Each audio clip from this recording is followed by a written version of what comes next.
E aí, pessoal, tudo tranquilo com vocês, né, gente? Bom dia. Professor Maxilão aqui mais uma vez. Gente, como prometido, né?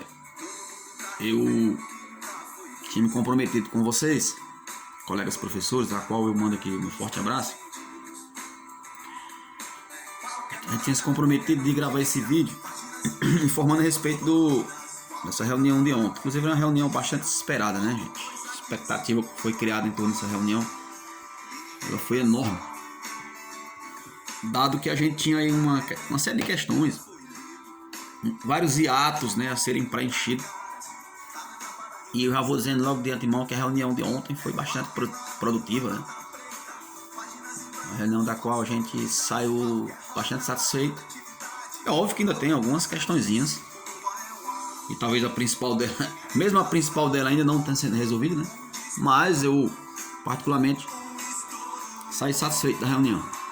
Vamos lá então, gente. Reunião essa da qual eu tô falando, ela foi agendada para ontem, né? Às 3h30 da tarde, na Secretaria de Educação, onde na ocasião estavam presentes os professores, né? Ou pelo menos a maioria deles, professores que estão interessados diretamente no precatório do Fundef, né? Porque nós estamos falando especificamente desse precatório, que faz parte de um processo, né, que foi dado entrada em 2016. Então, já explicar um pouco mais em detalhes sobre isso aí. E que a justiça já deu causa ganha, gente. Ou seja, não tem mais como a União. A justiça condenou a União a pagar ao município o valor do precatório de 8 milhões e alguma coisa. Bom, mas vamos lá. Eu vou tentar ser o mais objetivo e didático possível, para que a gente possa entender o conteúdo e o resultado da reunião de ontem. Bom, gente, na reunião de ontem, a prefeita, juntamente com a sua equipe de assessores, apresentou, embora a gente não tenha lido, né, mas até porque vai para a Câmara dos Vereadores, mas apresentou o projeto de lei que vai versar, né, sobre a distribuição dos recursos. É um projeto que a gente estava na expectativa, né, de ser... Aliás, eu nem achava que ia ser enviado agora, né, para a Câmara, mas que bom que está sendo enviado. Mas esse conteúdo desse projeto, Maximum, por que interessa tanto? Esse conteúdo, gente, esse projeto, ele diz quais são os critérios a ser adotados para a distribuição dos recursos. E uma coisa que realmente atendeu assim, muito a nossa expectativa foi que, dentre das questões que está posta no projeto de lei, uma delas fala sobre a isenção do imposto de renda. Então, a prefeitura já enviou o projeto de lei, que tem tudo para ser aprovado na Câmara, né? Isentando todos os beneficiários do imposto de renda. Conquista muito interessante para nós, tá, gente?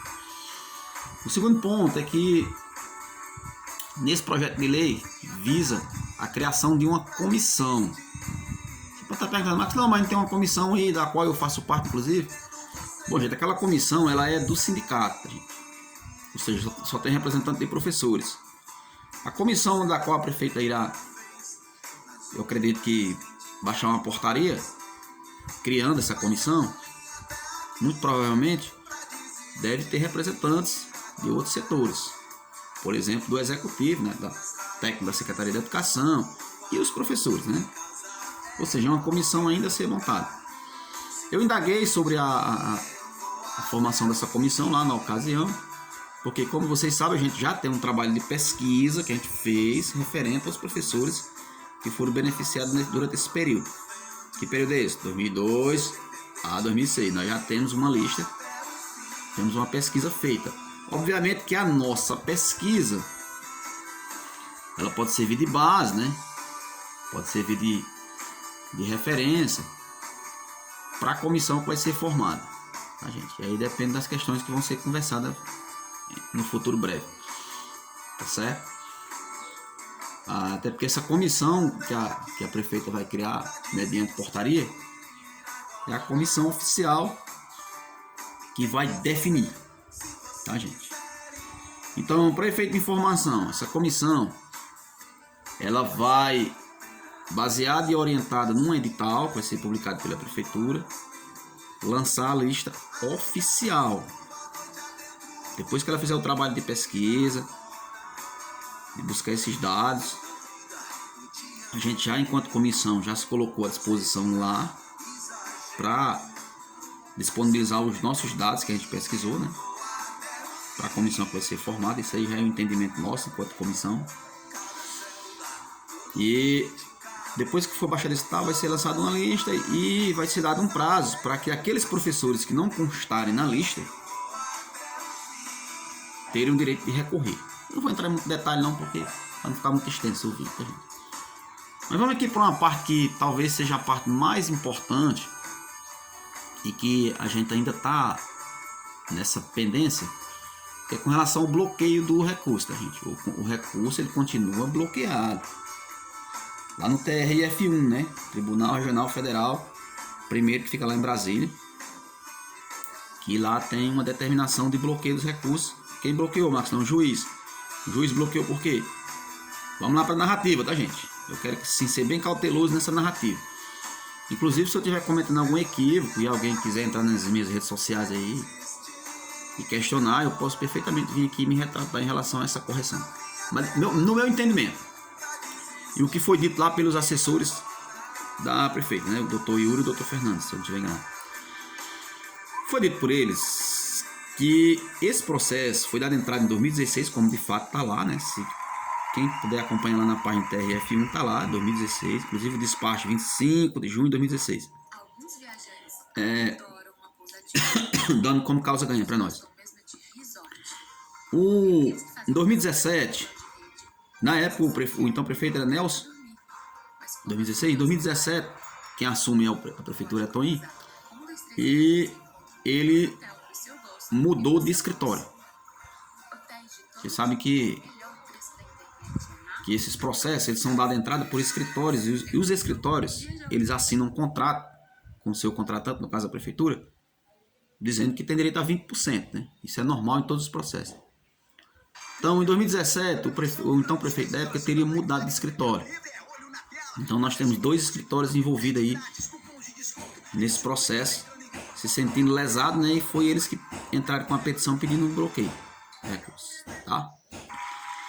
E aí eu questionei, por quem estava na dúvida, se a prefeitura já tinha negociado com esses escritórios para pagar, já que eles estão cobrando 20%.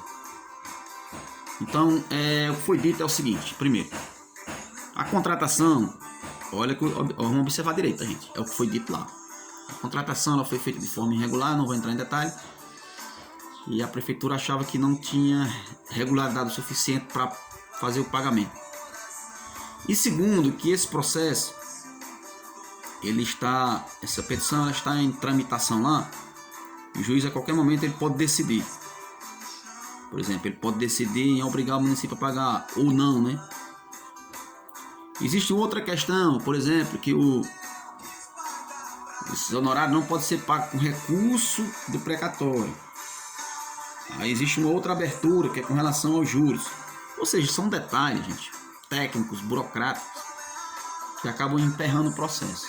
O que a gente sabe de certeza absoluta é que o recurso está bloqueado, né? E que a gente tem a expectativa de que esse recurso pode ser desbloqueado. Quando? Ninguém sabe, né? Só o juiz é quem pode determinar isso, tá certo?